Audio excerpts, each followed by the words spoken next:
नारायण नारायण नारायण।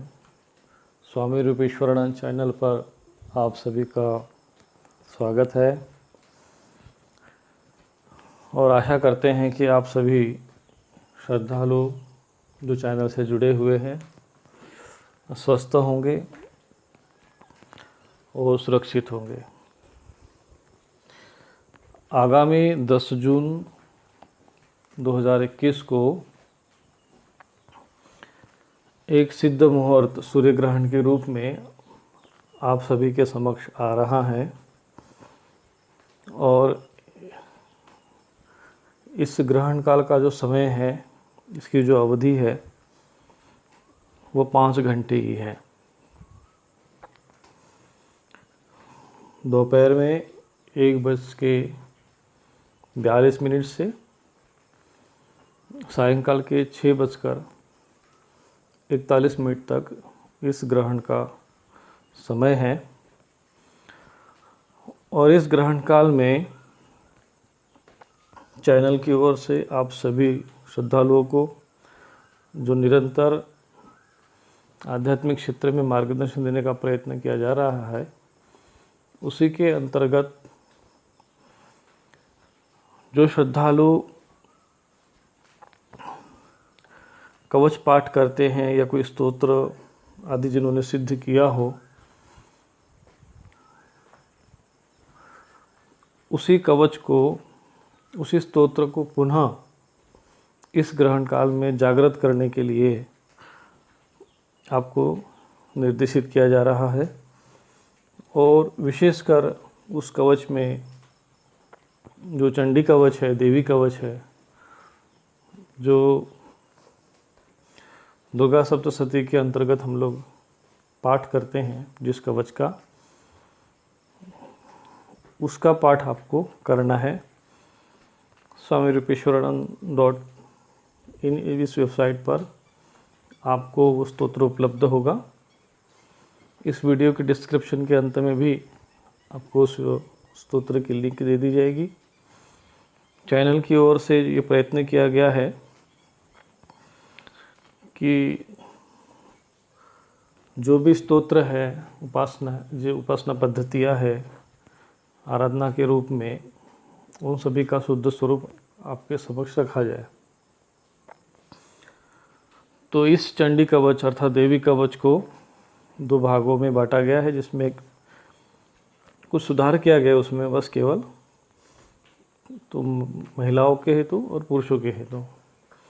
तो इस सूर्य ग्रहण में विशेषकर जो महिलाएं दुर्गा सप्तशती का पाठ करती हैं, माँ भगवती दुर्गा की आराधना करती हैं,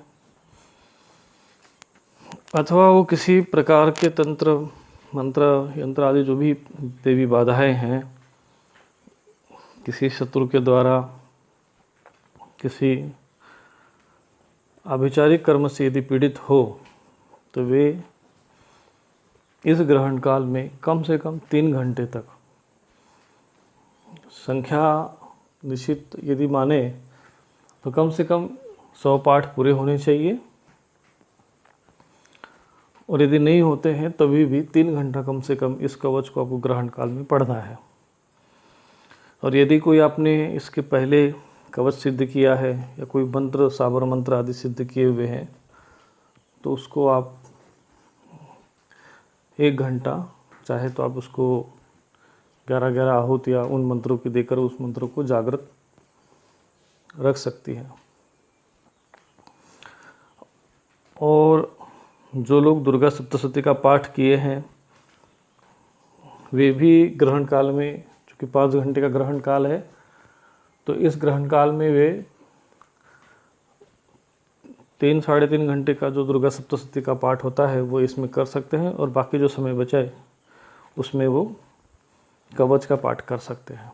ऐसा भी एक अनुष्ठान इसमें हो सकता है। बस प्रयत्न ये करना है कि एक ही देवी अथवा देवता की उपासना इस ग्रहण काल में करनी चाहिए। और जो साबरी मंत्र सिद्ध करना चाहते हैं, और वो भी सात्विक मंत्र सिद्ध हो, जैसे जन कल्याण के हेतु जो भी साबरी मंत्र सिद्ध किए जाते हैं वो ग्रहण काल में ही सिद्ध होते हैं विशेषकर। और वो मंत्र 108 बार भी जप दीजिए, थोड़ी सी 11 आहुतियाँ दे दीजिए, उतने से ही वो मंत्र जागृत हो जाते हैं। तो इस ग्रहण काल में इस प्रकार का जो भी स्तोत्र हो या कोई जो भी मंत्र हो, आप इसमें सिद्ध कर सकते हैं।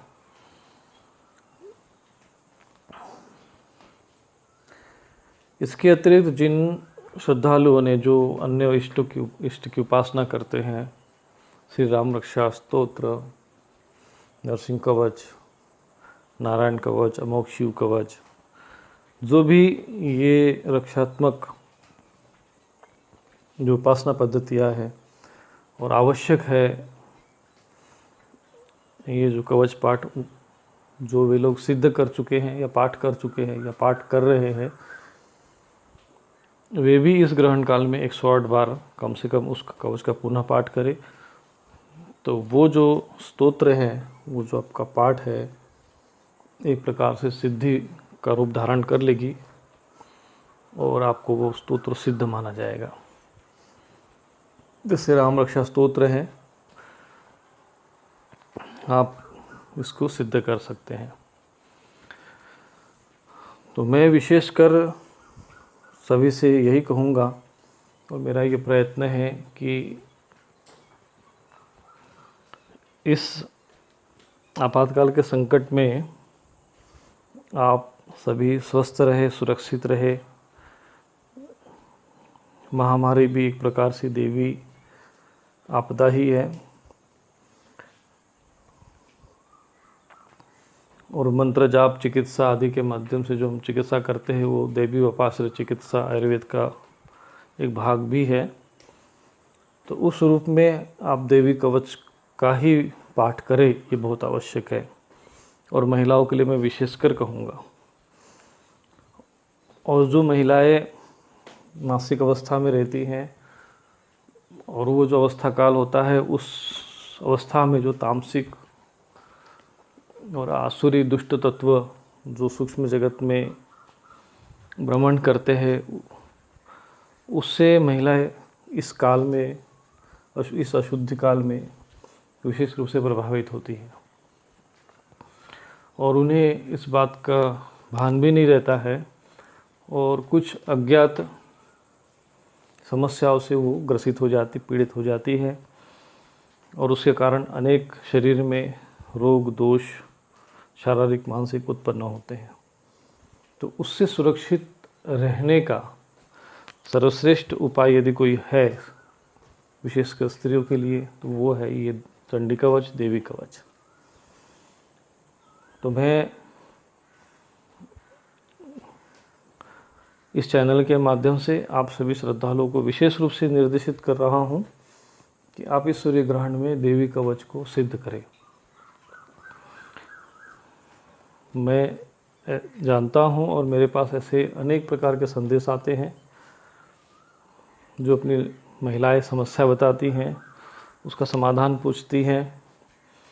तो जो उपाय किए जाते हैं, बाहरी जो उपाय किए जाते हैं, वो तत्कालिक उपाय होते हैं। स्थायी समाधान के लिए प्रत्येक उपासक को, श्रद्धालु को अपनी सुरक्षा हेतु ऐसी कोई साधन, ऐसी कोई सिद्धि कवच के रूप में स्वयं ही करनी पड़ती है, तभी उसका स्थायी समाधान होता है।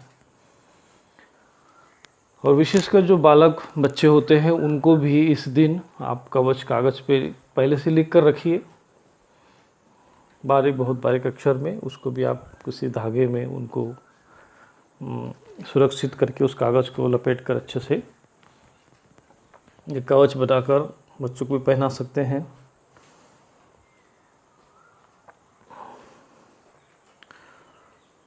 तो इस प्रकार का ये जो समय है, ये जो अवधि है सूर्य ग्रहण की, इसका आप सभी श्रद्धालुओं को लाभ उठाना चाहिए। अब ग्रहण से संबंधित कुछ शंकाएं हैं मन में, तो सबसे सर्वप्रथम जो प्रश्न उठता है कि हमें ग्रहण काल में किस प्रकार से साधना करनी चाहिए, कोई उपासना करनी चाहिए, तो उसका सीधा सीधा नियम ये है कि इसमें कोई विशेष विधि विधान करने की आवश्यकता नहीं होती है। केवल आप धूप दीप का प्रयोग करें। ग्रहण काल में नैवेद्य आदि का प्रयोग नहीं करना चाहिए, क्योंकि इस काल में समय में जो सभी प्रकार के जो पदार्थ हैं अशुद्ध माने जाते हैं। तो धूप दीप आदि से, हवन आदि के माध्यम से ही केवल ये साधन सिद्ध हो जाता है। तो अब जैसे स्नान करके आप बैठ सकते हैं, उसके बाद ग्रहण समाप्त हो तभी पुनः स्नान कर लेना चाहिए, ग्रहण के आरंभ में, ग्रहण के अंत में। ये नियम थोड़ा ध्यान रखें। और ग्रहण आरंभ हो उसके आधा घंटा पहले ही आप सारी पूजन की तैयारी स्वतः पहले ही कर ले। और जैसे भी ग्रहण आरंभ होने वाला हो, स्नान करके अपने पूजा घर में बैठे और अपना जो भी अपने नियम है, अपने जो आरंभिक नियम होते हैं, जैसे कि हम लोग षटकर्म करते हैं, दिग्बंधन करते हैं, कवच पाठ करते, वो सब करके और समस्त देवताओं का स्मरण करते हुए, जो हमारे आराध्य देवता है उनका स्मरण करते हुए आप कोई भी साधना उपासना आरंभ कर सकते हैं। इसमें विशेषकर कोई नैवेद्य का प्रयोग न करें। एक नारियल रख सकते हैं, नारियल रखना चाहिए। ग्रहण काल में आप उपासना करते हैं तब भी एक नारियल, नहीं भी करते तब भी एक नारियल आप अपने पास रखना चाहिए। और ग्रहण समाप्ति के बाद उस नारियल को अपने शरीर पर 3 बार विपरीत दिशा में घुमाकर, एंटी क्लॉकवाइज दिशा में उसको घुमाकर उसको पानी में बहा देना चाहिए। उस नारियल का सेवन नहीं करना चाहिए। तो ये एक ग्रहण काल में जो साधना करने का जो विधान होता है, उसका एक संक्षिप्त और सरल विधान यही है। ज़्यादा उसमें विधानों में नहीं पड़ना चाहिए।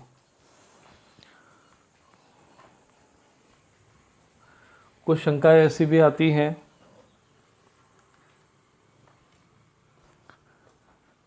कि कहीं ग्रहण लगा हो, जैसे भारतवर्ष में यदि वो दिखता रहे तो सूतक नहीं लगता है, या उस ग्रहण का हमारे देश में उसका प्रभाव नहीं होता है, ऐसे भी कुछ जिज्ञासा प्रश्न उठते हैं। तो मैं इस वाद विवाद में ज़्यादा विशेष पढ़ना नहीं चाहता, परंतु बस एक विषय आपको समझाना चाहता हूँ कि ये एक खगोलीय घटना होती है। और जो साधना है, जो उपासना है, जो मंत्र, ये जो हम कवच पाठ आदि जैसी ये जो उपासना पद्धतियाँ हैं, जो हम ये सब करते हैं, इसका प्रभाव जो होता है वो ब्रह्मांडीय होता है। ब्रह्मांडीय तरंगों का एक ये विज्ञान है। तो ये जो प्रक्रिया है ग्रहण की, चाहे किसी भी देश में हो, चाहे कहीं भी हो, वो हमारे पृथ्वी मंडल पर होती है, पृथ्वी मंडल को प्रभावित करती हैं, पूरे ब्रह्मांड में ये क्रिया होती है। इसलिए मंत्र जाप और ये इस प्रकार के स्तोत्र आदि सिद्धि में ये ग्रहण कहीं पर भी किसी भी समय किसी भी भाग में लगे, उसका प्रभाव उस ग्रहण का होता ही है। उसका मंत्र साधना आदि उपासना पर जो विशेष प्रभाव पड़ता है सिद्ध मुहूर्त के रूप में, उसका प्रभाव पड़ता है। बाकी सूतक आदि जो नियम है वो भले ही किसी को लागू होते हो न होते हो, वो कर्मकांड का क्षेत्र है, वो धार्मिक प्रक्रिया के अंतर्गत आता है। तो इसलिए उस विषय पर मैं ज़्यादा कोई वर्णन नहीं करूँगा। तो नियमानुसार वहाँ सूतक का पालन का विधान नहीं लिखा हो तो आप सूतक का पालन न करें, क्योंकि जो जहाँ दृश्यमान नहीं होता है वहाँ ये नियम पालन नहीं कराए जाते हैं, और जहाँ ये दृश्यमान होता है चंद्र ग्रहण, वहाँ नियम जो सूतक आदि के जो नियम होते हैं वो लागू होते हैं। तो जो साधना और उपासना के क्षेत्र में है उन लोगों को ये सब बातों पर विशेष ध्यान नहीं देना चाहिए। और जब भी कोई शुभ मुहूर्त सिद्ध मुहूर्त हमें समझ में आता है, जब भी कोई समय शुभ मुहूर्त शुभ समय आता है, तो इस प्रकार के साधना उपासना जो भी आप करते हैं उसका विशेषकर इसमें सिद्धि करनी चाहिए और उसके प्रयोग कर लेना चाहिए। तो ये एक ऐसा समय होता है जिसको व्यर्थ जाने नहीं देना चाहिए। इस वर्ष केवल 2 ही सूर्य ग्रहण है, तो ऐसे में ये एक दुर्लभ अवधि होती है, दुर्लभ समय होता है। आप इसमें मंत्र जाप आदि करना चाहिए। और ये सब जो विवाद उठते हैं, सूतक है या नहीं है, इन सब बातों से मन को हटाकर आप अपना एक निश्चित कर लीजिए कि ये ग्रहण में, ये जो ग्रहण का जो समय है, इसमें हमें उपासना करनी, साधना करनी है बस। क्योंकि तर्क वितर्क में जाएंगे, ज़्यादा चिंतन करेंगे इस विषय पर, तो बहुत सारे विषय निकल कर आते हैं और फिर हमारे मन में शंका को शंका उत्पन्न होती है और उससे साधना उपासना में जो एक बाधा ही उत्पन्न हो जाती है। इसलिए इस विषय पर विचार विशेष करना नहीं चाहिए। बस इतना मैं कह सकता हूँ कि आप उपासना करते हैं, एक ब्रह्मांडीय प्रभाव छोड़ते हैं, तो इसलिए ये ब्रह्मांड प्रक्रिया होने के कारण उसका प्रभाव होता है। जैसे भी हम लोग दीपावली मनाते हैं, तो भारतवर्ष में दीपावली का प्रभाव होता है, तो वो विदेश में भी होता है और किसी एक विशेष क्षेत्र के लिए वो पर्व नहीं होता। ऐसे ही ये भी क्रियाएं हैं, जो ब्रह्मांडी प्रक्रिया है, वो किसी विशेष भाग के लिए, विशेष व्यक्ति के लिए इसका कोई महत्व नहीं होता है। ये सार्वभौमिक प्रभाव की प्रक्रिया है। इसीलिए इस विषय में तर्क कुतर्क न करके आप केवल अपनी साधना उपासना पर ध्यान दें। और यदि इसमें जैसा कि बता चुका हूँ कि यदि दुर्गा सप्तशती का पाठ यदि कोई करना चाहे तो एक पाठ इस 3-3.5 घंटे तक करेंगे तो उसका जो फल होगा वो बहुत अत्यंत शुभ होगा। वो भी पाठ भी कर सकते हैं और बाकी जो शेष समय बचेगा उसमें कवच का पाठ कर सकते हैं। बाकी जो विधान है ग्रहण काल में, जैसे सामान्य रूप से जो न्यास का, दिग्बंधन का, षटकर्म का, वो विधानों का पालन तो होता है, लेकिन 1-2 विषय है, जैसे कि नैवेद्य न रखने का या नारियल रखने का यह जो विधान है, बस ये थोड़ा यही ग्रहण काल में एक उसमें विशेषता आ जाती है। बाकी इसी विषय पर ध्यान देना, बाकी अन्य विषय का कोई विषय इसमें विशेष महत्व नहीं है। तो आशा करते हैं कि आप सभी इस शुभ और सिद्ध समय का उपयोग कर सकते हैं।